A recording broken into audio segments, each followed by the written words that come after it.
I have some fun things to show. The fruit row is coming to life.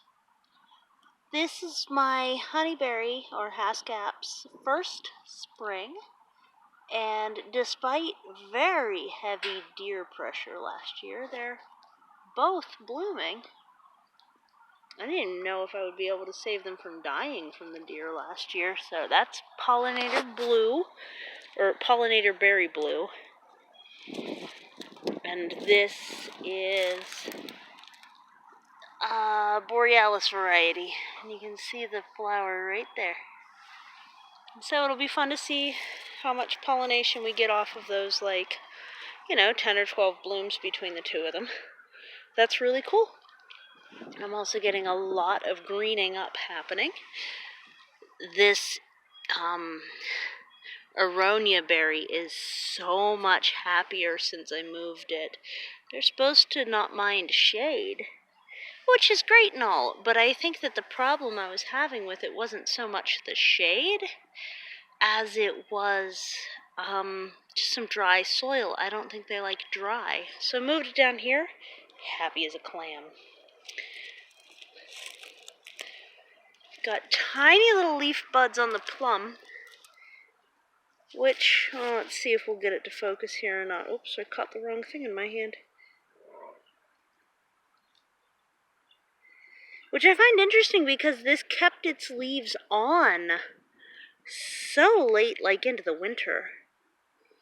And yet, there we are. I remembered why I have daffodils all along here. Directly where I'm standing, there used to be, until it got devoured by what I believe were termites. There's a stump of part of it, I think. That used to be, this whole area was a lilac. So, I didn't need it. I wasn't that sad. More room for food. You can see here that the Saskatoons, let's see if we can get that to focus. Saskatoons are doing great. They haven't really bloomed per se, but they're doing this cute, almost pussy willow-like thing. And then something that is really fascinating to me, even more than the rest of them, is we've got little buds in here on the same cherry tree that has almost no bark at the base and is completely infested with dead man's fingers. So I do not expect that's the fungus that's growing out of there, these black bloopy things. I do not expect it to live, but wouldn't it be interesting if it put on a ton of fruit even in this condition? This bit might live. I may still end up having a cherry shrub. It may just, regenerate itself from the root. That's not the best alignment, but what is the best placement ever that I can see is it would appear I have a seedling of medium size of another Saskatoon directly behind, so that will fill this row out really nicely. And then if the rest of the tree dies, I may end up digging this and moving it, because I do need to be able to walk here. Despite the daffodils, I do need to walk there. One more Saskatoon at the end, and then a hole for moving the pear. We'll see. We'll see if I get to it. Got the hole dug, but I don't know how much it's going to take to actually do it. This cherry's leafing out too. I retrieved a few more rocks from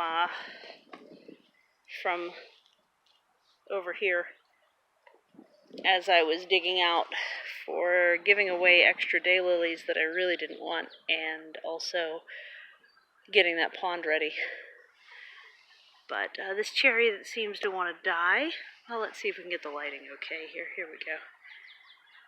Does have leaves. It usually starts off with them. I'll be curious to see if we get blooms on it It's getting to the point where it's just about due to be a fruiting shrub, if its growth problems aren't stunting it too much. We do also have flower buds coming in on the red currant, which went from 2 lonely twigs about 3 years ago to a rather sizable mid-sized shrub. I'm gonna actually, instead of walking this way, I'm gonna go back out and along. Whoop. So that's a little bumpier, sorry. I don't know if we'll have Yostaberry blooms this year or not. This is the Yosta.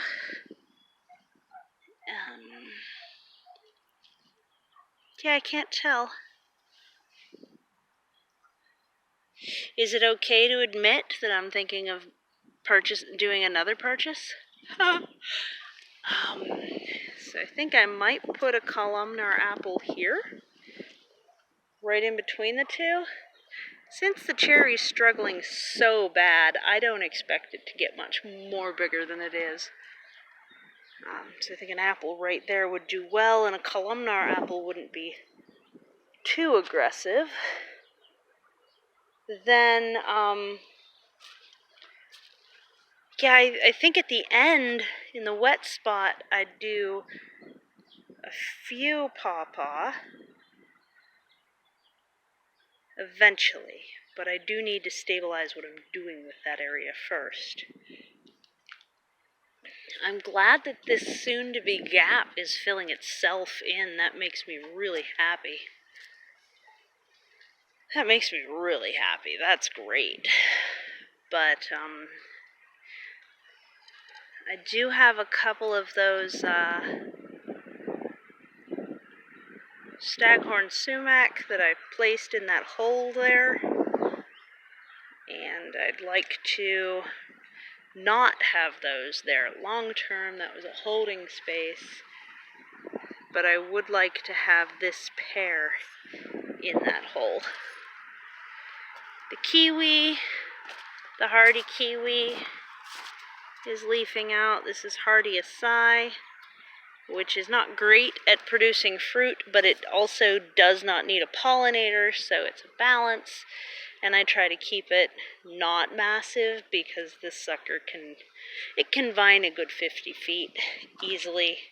I think the max size for hardy kiwi is figured to be 120 feet worth of vine. I don't need all that. That's crazy. So, yeah. Especially on something that doesn't fruit better per bigger. The less leafing, the more fruit it turns out with that particular plant. I guess it's because it thinks it's under attack. I don't know. I'm not going to try and speculate why. Some of my strawberries survived these freeze-thaw cycles in the tires, but aren't getting along well. Like the combination of freeze-thaw cycles and tires aren't good for the strawberries. But there's one that lived alongside a glory of the snow. And the thornless raspberries up here are leafing out really nice. Except this one isn't. It doesn't seem to be dead because it has buds that are soft. But it also isn't leafing out, so I'm a little confused. Oh, here goes on this side. Really behind compared to down there. That's wild. What other fruits do I have? Elderberry's pretty green, that's over there. I mean, for the time of year that it is, it's pretty green. It's not like, by definition of pretty green. The apple is greening up. It would be excellent if this would actually bloom this year. More than 5 blooms. It was really good fertility for the 5 blooms, but see how my mulberry's doing down here, and then we're gonna call it on this video. I think we've seen enough at that point.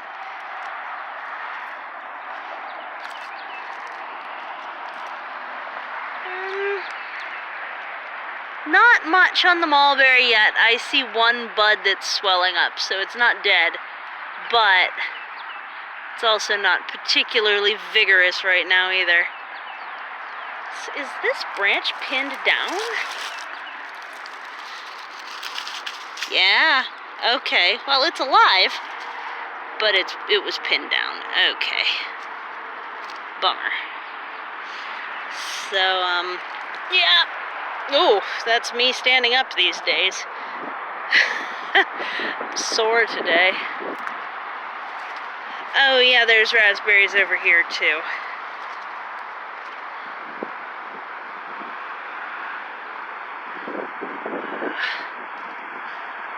These are the ones that do have thorns. Right there.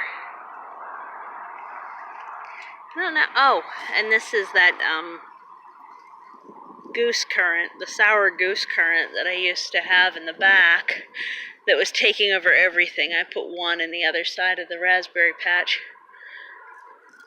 Kind of wish those were in the opposite order. Meh. Oh well.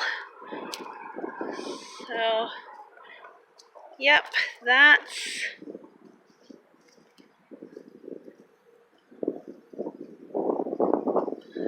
everything that fruits, I think. These are the